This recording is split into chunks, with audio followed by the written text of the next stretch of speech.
श्री शिवाय नमस्तुभ्यम दोस्तों। पार्थिव शिवलिंग का जब भी हम निर्माण करते हैं तो हमें शिव जी के 8 नामों का स्मरण अवश्य करना चाहिए और इन्हीं 8 नामों के साथ ही हमारी जो पूजा है वो संपन्न हो जाती है। तो चलिए बात कर लेते हैं सबसे पहले मिट्टी की। तो कहा ये जाता है कि जो सबसे पवित्र जलाशय होता है, तीर्थ स्थलों पे आप गए हो या कहीं, तो वहाँ की मिट्टी ज़रूर लेकर आइए और उसी साफ सुथरी मिट्टी से ही शिवलिंग का निर्माण होता है। कहा जाता है कि जलाशय की तलछट की मिट्टी होनी चाहिए, तो ही आप शिव जी का निर्माण करके पूजा कर सकते हैं। या फिर आप पूजा वाले जगह से भी आप साफ सुथरी मिट्टी, जो पूजा स्टोर होते हैं वो लोग रखते हैं, वहाँ से भी आप साफ सुथरी मिट्टी लेकर आ सकते हैं। इसके अलावा आप चाहें तो जो बेल का पेड़ होता है, उस बेलव पत्र का जो वृक्ष होता है उसके नीचे की मिट्टी भी आप ले सकते हैं। तो बस साफ सुथरी मिट्टी हो और शिवलिंग का जहाँ पे आप निर्माण करेंगे, मंदिर में अगर कर रहे हैं, जहाँ पूजा करनी है वहीं पर इसका निर्माण किया जाता है। तो कहा ये जाता है कि जैसे ही आप मिट्टी का स्पर्श करते हैं शिव जी को बनाने के लिए, तो सबसे पहला नाम उनका लिया जाता है हराय नमः। और जैसे ही आप शिवलिंग बनाने के लिए आप जैसे ही हाथ में मुट्ठी बांधने लगते हैं, और जब हमने यहाँ पर ये देखिए लिंग बना लिया ना, तो यहाँ पर हमको उनके दूसरे नाम का स्मरण करना है। पहला नाम उनका स्मरण करेंगे हराय नमः, दूसरा महेश्वराय नमः, और जो है उसके बाद जब हम और आगे बढ़ेंगे, जैसे आपको अगर गमले में कर रहे हैं तो इन्हीं नाम का स्मरण करते हुए आपको पूजा कर लेनी है। लेकिन अगर आप पूरा पार्थिव शिवलिंग पूरा बना रहे हैं तो फिर आपको नाम लेना है जलाधारी बना लेंगे। जलाधारी के ऊपर जैसे ही आप महादेव मतलब कि जो पिंड बनाया है आपने उनको स्थापित करेंगे, तो आप बोलेंगे संभवे नमः, हराय नमः, महेश्वराय नमः, संभवे नमः। ठीक है। और जब आप उनका पूरा निर्माण कर लेंगे, पार्थिव शिवलिंग का निर्माण हो जाएगा, आप उन्हें विस्थापित कर लेंगे, तो अब आप उनको आवाहन करके बुलाएंगे। आवाहन करके बुलाने के लिए आपको शूलपाणि नमः का जाप करना है और उनको निमंत्रण देना है कि अब आप आ जाइए। ठीक है। तो हो गए 4 नाम। कैसे?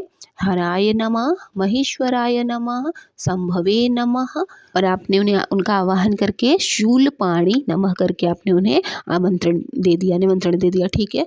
अब आप अभिषेक करेंगे। अभिषेक जब आप करेंगे, सबसे पहली बात आपको ये बता दें कि अगर आप चाहते हैं कि विधिवत अगर अभिषेक करना चाहते हैं तो पार्थिव शिवलिंग का निर्माण पहले कर लीजिएगा और अभिषेक थोड़ा सा रुक के करिएगा। ठीक है। क्योंकि मिट्टी अगर गीली होगी तो वो पूरा जो निर्माण आपने किया है शिव जी का वो थोड़ी ख़राब होने लगती है। तो ऐसा नहीं होना चाहिए, पहले से बना लीजिएगा और बनाते बनाते साथ ही आपको इन मंत्रों का जाप देखिए करते रहना है। ठीक है। तो अब जब आप श्रृंगी से अगर करना चाहें या किसी पात्र से करना चाहें, तो जब आप उनका अभिषेक करेंगे तब आप बोलेंगे पिनाक दृश्य नमः। इस तरह से मंत्रों का आपको जाप करना है जब तक आप उनका अभिषेक करेंगे। ठीक है। या जैसे आपने एक बार उनका स्मरण ये कर लिया पिनाक दृश्य नमः का, उसके बाद फिर आप रुद्राभिषेक जैसे आपका लंबा चलने वाला है अगर, तो ऐसी स्थिति में आप महामृत्युंजय मंत्र का भी जाप कर सकते हैं। लेकिन जैसे ही आप पहले अभिषेक करना शुरू करेंगे ना, तो आपको पिनाक दृश्य नमः का भी जाप ज़रूर करना चाहिए। और जैसे ही आप चंदन आप उनको लगाएंगे, त्रिपुंड बनाएंगे, उनको तिलक लगाएंगे, तो आप उनका शिवाय नमः का जाप करेंगे।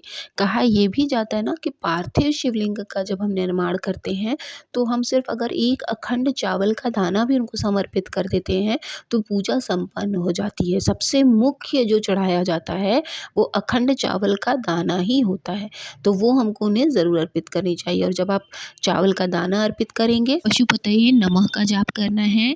उसके बाद और फिर जब आप बेलपत्र चढ़ाएंगे, 5 जगह जब आप बेलपत्र चढ़ा लेंगे, पाँचों जगह पर भगवान गणेश, भगवान कार्तिकेय, माता अशोक सुंदरी और माता पार्वती, फिर शिवलिंग पर आप चढ़ा देंगे। तो इस तरह से 5 जगह बेलपत्र चढ़ाने के बाद आपको महादेव के नाम का स्मरण करना है, महादेवाय नमः। इस तरह से आप उनके 8 नाम हराय नमः, महेश्वराय नमः, संभवे नमः, शूलपाणि नमः, पिनाकधृषाय नमः, शिवाय नमः और पशुपति नाथाय नमः, महादेव का नाम स्मरण करते हुए आपको अपनी संपन्न कर लेनी चाहिए। तो ये विधि थी शिव महापुराण के अनुसार बताई हुई इन्हीं 8 नामों के साथ शिव जी की महाशिवरात्रि पे पूजा अवश्य करें। भगवान भोलेनाथ चाहेंगे तो आपकी जो भी मनोकामना है वो अवश्य पूरी होगी।